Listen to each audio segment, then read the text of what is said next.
तीन गुण होते हैं, सतोगुण, रजोगुण, तमोगुण। तो पहली यात्रा में मुलाकात हुई किससे? सुरसा से। तो सतोगुण रूपी सुरता तो मिल गई, पर रजोगुण रूपी स्त्री भी हनुमान जी को मिलने वाली। कौन? आहा, उसका वर्णन भी सुंदरकांड में आया। दोहा नंबर 2 के बाद की चौपाइयां पढ़ेंगे तो आपको मिलेगा। आहा, निश्चर एक सिंधु महु रही, करी माया नभ के खग गई, जीव जंतु जे गगन उड़ाई, जल विलोक तिनके परछाई। जल में रहने वाली निश्चरी सिंहिका पानी में रहती। हनुमान जी बोले, आंजनेय की आत्मकथा में हम आज पढ़ रहे थे, तो हनुमान जी बोले, कुमारो जब हम सुरसा को प्रणाम करके उड़ने लगे तो थोड़ी दूर चले और ऐसे लगा जैसे हम उड़ तो रहे हैं, पर किसी ने हमारी गाड़ी का ब्रेक लगा दिया, पीछे से किसी ने पकड़ लिया। कभी तुमने देखा होगा, हम तो गांव के आदमी हैं तो हम तो प्रैक्टिकल ज्यादा करते। कोई मोटरसाइकिल चालू करे, गियर डाले और जैसे ही क्लच छोड़े उसी समय कोई पकड़ ले पीछे से, तो गाड़ी हनहनाती तो है, साइलेंसर से आवाज निकलती, धुआं भी निकलता, लेकिन बढ़ती नहीं है। तब आदमी बड़ा हैरान हो जाता, क्या बात है, पहिया में कुछ फंसा तो नहीं है। फिर पीछे देखता, अरे गुरुजी तुम थे, वही तो हम कहें गाड़ी बढ़ क्यों नहीं रही, तुमने पकड़ लिया। अच्छा अच्छा अच्छा। वही हनुमान जी के साथ हुआ। क्या? हनुमान जी बोले, कुमारो जैसे ही हम उड़े और जैसे ही उड़े सो थोड़ी दूर चले और अब उड़ तो रहे हैं पर बढ़ नहीं रहे, तो सोचने लगे ये हुआ क्या है। नीचे नजर गई तो नीचे हमने एक राक्षसी और देखी, उसका नाम है सिंहिका। वो करती क्या? ऊपर उड़ते हुए जीवों को देख करके उसकी छाया को पकड़ के वो खा लेती। वही हनुमान जी के साथ किया। सोई छल हनुमान कहीं कीन्हा, तासु कपट कपि तुर तहीं चीनी। जब वही छल हनुमान जी के साथ में किया तो हनुमान जी पहचान गए। बुरा ना मानना दिल्ली के पागलों, हम गलत बोलकर किसी को एक बार तो दबा सकते हैं पर बार बार सबको नहीं दबा सकते हैं। ये सुन लो कान खोल के। एक बार झूठ बोलकर किसी को अपनी तरफ आकर्षित कर सकते हो, लेकिन बार बार झूठ बोलकर सबको आकर्षित नहीं कर सकते हो। पोल खुल ही जाती है। इसलिए सबको अपना बनाने के लिए झूठ की नहीं सत्य की आवश्यकता होती है। बोलो सीताराम। जोर से बोलो, और जोर से बोलो। एक बात और, बुरा ना मानना, बुरा ना मानना। कई बार सफल लोग ये सोचते हैं कि हम तो गलत काम करके ही सफल हैं।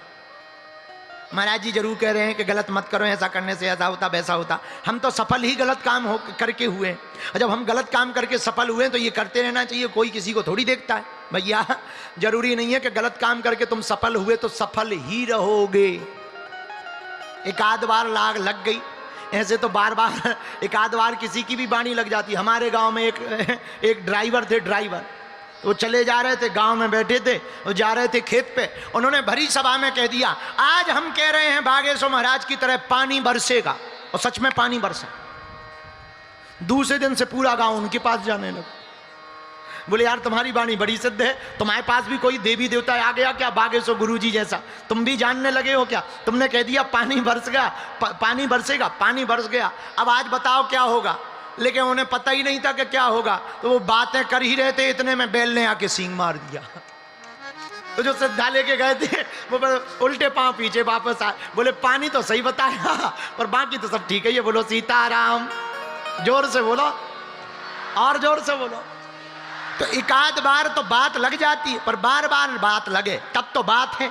एक बार की बात तो किसी की भी सही होती है, पर बार बार बात अगर सही हो तो समझ जाओ उसके पास में कुछ ताकत है, कुछ है, कंटेंट है, कुछ दम है, कोई ऊर्जा है, कोई शक्ति है, कोई प्लान है। इसीलिए मेरे पागलों, सिंघका ने वही गलती की जो सब पे प्रयोग किया, वही हनुमान जी पर किया। हनुमान जी की छाया को पानी में उड़ते हुए देख करके पकड़ ली, हनुमान जी की गति अवरुद्ध हो गई। गहे छा कसक सोना उड़ाई, यही विधि सदा गगन छल खाई। सोई छल हनुमान कहे कीना, तासु कपट कपि तुरते चीन्हा। हनुमान जी समझ गए। और परिणाम अब परिणाम की मत पूछो, हुआ क्या। कोई हनुमान जी को रोक ले उड़ते हुए, अब होगा क्या समझ जाओ। सियावर रामचंद्र की क्या परिणाम हुआ। ताहि मारी मारुति सुत बीरा,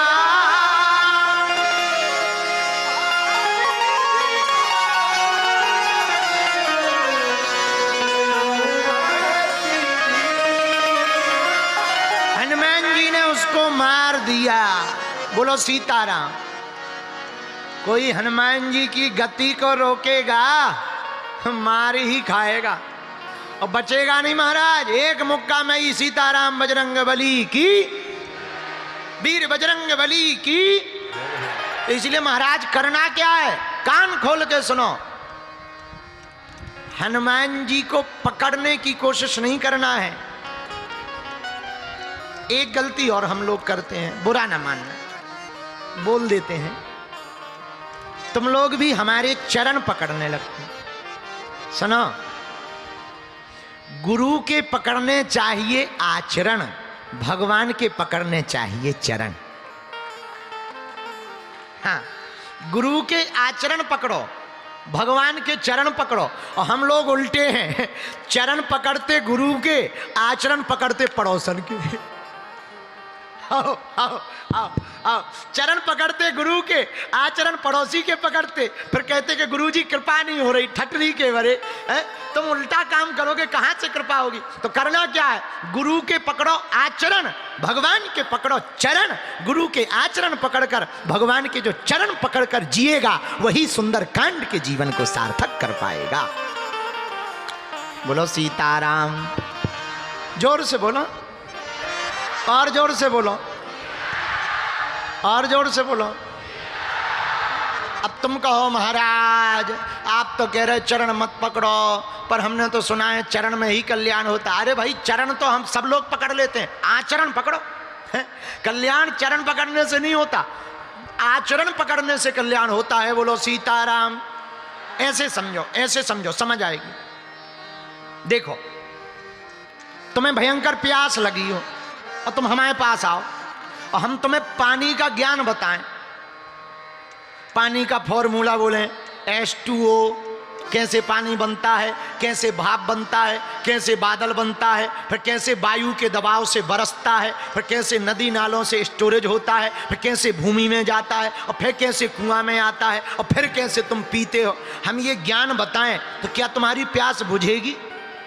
बोलो, अरे जोर से बोलो, अरे बोलो तो। क्या पानी का ज्ञान बताने से पानी की प्यास बुझेगी? अगर पानी का ज्ञान बता करके पानी की प्यास बुझती तो आज तक लाखों पेड़ ऐसे ही मर जाते। उन्हें पता ही नहीं है कि पानी बनता कैसे, वो तो बस पानी पी करके जानते हैं, चाहे H2O से बने चाहे HO2 से बने, उन्हें कोई मतलब नहीं है। बरसता है, वो पीते हैं तो हरे भरे हो जाते हैं। उसी प्रकार मेरे पागलो, तुम केवल चरण पकड़ोगे तो कल्याण नहीं होगा, अपने गुरु के चरण के साथ साथ उनके आचरण पकड़ोगे तो तुम्हारा कल्याण हो जाएगा।